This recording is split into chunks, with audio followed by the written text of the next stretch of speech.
Assalamualaikum warahmatullahi wabarakatuh. Saya Iganda Sesetin Anjani, absen 12 dari AKM 1D. Dan di sini saya akan menjelaskan tentang fungsi-fungsi yang ada di atau fitur-fitur yang ada di kertas kerja kami atau transaksi perusahaan dagang kami. Di sini di daftar peralatan toko, di sini kami mudah dalam menentukan penyusutan selama 1 tahun dan nilai buku sehingga nilainya bisa sampai 0. Di sini kita menggunakan SLN di sini menggunakan rumus SLN, lalu tinggal kita masukkan total harga, kemudian nilai residu dan juga umur ekonomis, maka di 1 tahun itu akan langsung ketemu jawabannya 3 juta sekian. Nah, ini untuk nilai bukunya tinggal dari E4 saja, tinggal dari E4, lalu ini H4 ini dari penyusutan. Nah, karena tahun pertama jadi ini 1 dikali 1. Nah, ini tinggal diganti saja ininya dari tahun kedua, tahun ketiga dan seterusnya sampai nilai residunya atau nilai bukunya itu 0.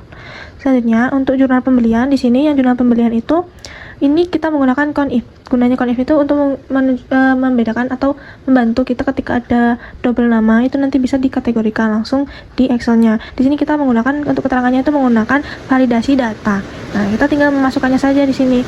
Kemudian kita bisa langsung ganti-ganti. Nanti kalau kita ganti, ref-nya pun juga ganti. Di sini bisa seperti itu karena kita menggunakan VLOOKUP. Nah, VLOOKUP lalu di sini didapatkan dari daftar kas dan piutang 2. Di sini 2 itu karena kita membutuhkan keterangannya. Jadi biar bisa langsung otomatis keluar.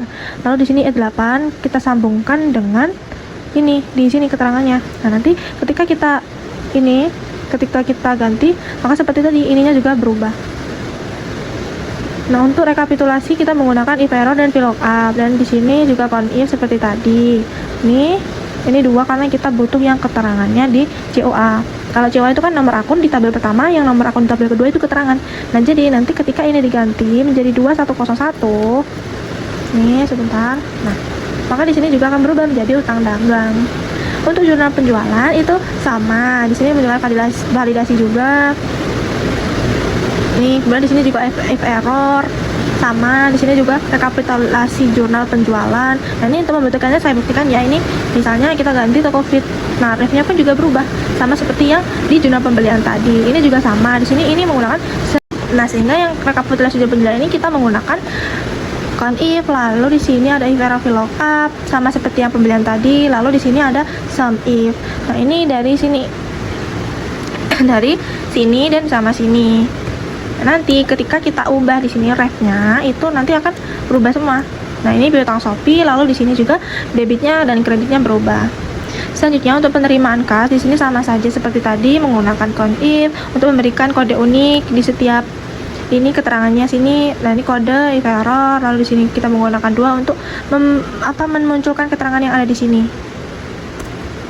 Seperti itu. Nah, ini nanti kan misalnya di sini kan hilang ya. Ini saya hapus.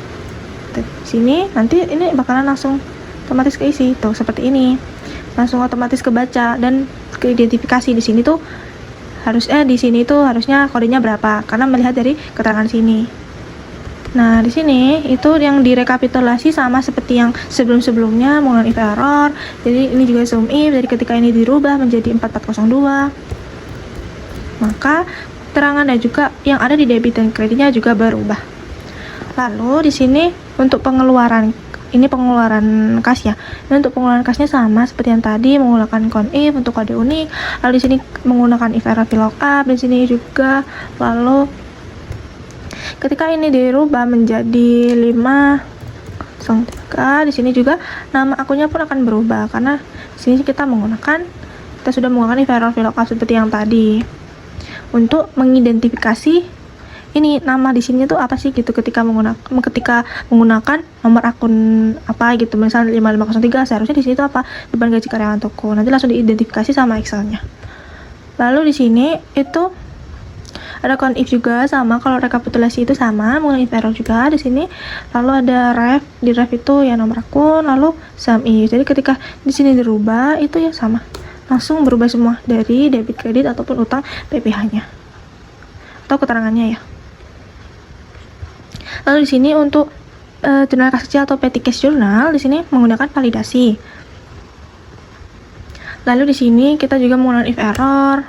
Nah, di sini dari ini COA, terus kemudian karena kita yang membutuhkan identifikasinya itu kan di sini nama akunnya ya. Sehingga di sini 2, lalu di sini berhubungan dengan ini H8.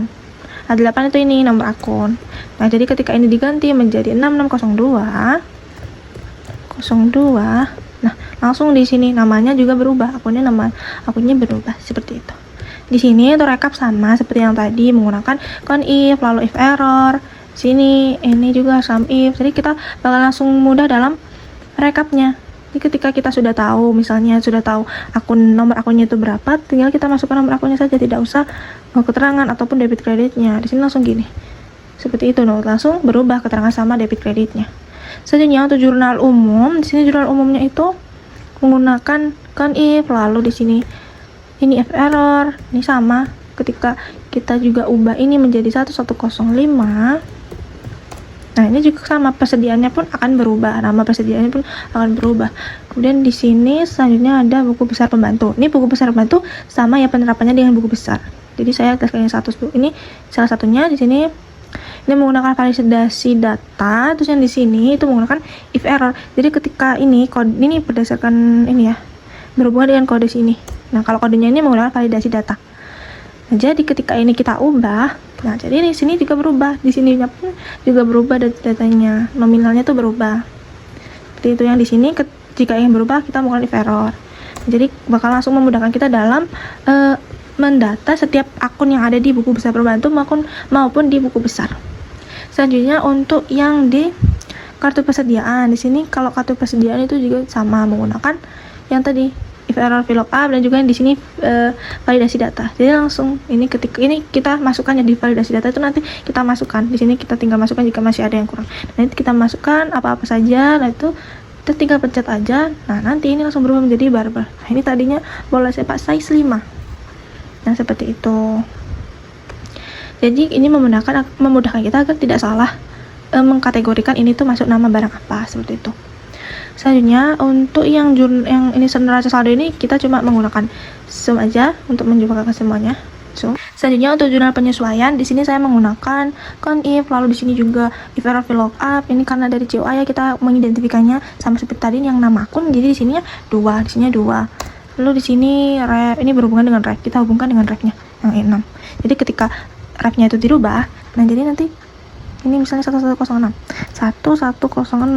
Nah, nanti kita akan mudah banget untuk menentukan ini tuh apa sih nama akunnya gitu. Selanjutnya di sini juga sama ya, ini menggunakan sum biasa. Nah, terus untuk kertas kerjanya di sini kita menggunakan if error VLOOKUP. Nah, jadi ini itu dari neraca saldo. Nah, kita melihatnya dari kode ini, dari kode sini. Ini kode ini akan membantu kita dalam menentukan nominalnya. Jadi di sini kita mengambil yang 3 karena di sini yang diambil adalah debitnya. Nah, ini saya buktikan ya, misalnya di sini saya hapus dulu. Tuh. Nah, ini tinggal diginikan saja. Tuh, langsung keluar semua nominalnya. Seperti itu. Yang lainnya pun juga sama. Tapi di sini ada yang menggunakan if atau or di sini. Jadi nanti ketika ininya kurang dari 0 atau lebih dari 0 itu nanti bisa dibaca atau nominalnya itu bisa langsung keluar. Selanjutnya untuk daftar piutang, di sini cuma menggunakan if error VLOOKUP. Ini dari kita sambungkan ya dengan A8. Di sini A8-nya JS01. Nah, di sini ini kan misalnya kosong ya. Oh, ini misalnya ini kan digabung sini. Ini kan daftar ini. Nah, ini nama pelanggan ini di tabel yang kedua, di daftar kos piutang itu tabel kedua. Dan ini gunanya adalah ketika kita mengganti kodenya, misalnya 2 deh. Nanti nama pelanggannya juga berubah. Jadi kita lebih mudah dan tidak akan salah ketika mendata daftar piutang dagang maupun utang dagang. Karena di sini sama ya, rumus yang digunakan sama. Nah, selanjutnya itu ini biasa saja nih, menggunakan sum biasa dan juga ini diagram tabel bulat. Terus ini juga sama, kita tidak menggunakan rumus. Di sini cuma biasa pengurangan pertambahan saja, lalu ditambahkan dengan ini dibantu dengan tabel diagram atau grafik ini, sehingga bisa langsung terlihat jelas perbedaan atau perubahan modalnya. Ini juga sama, posisi keuangan itu sama, biasa saja ini tinggal menggunakan rumus biasa. Nah, ini untuk memudahkan kita mengetahui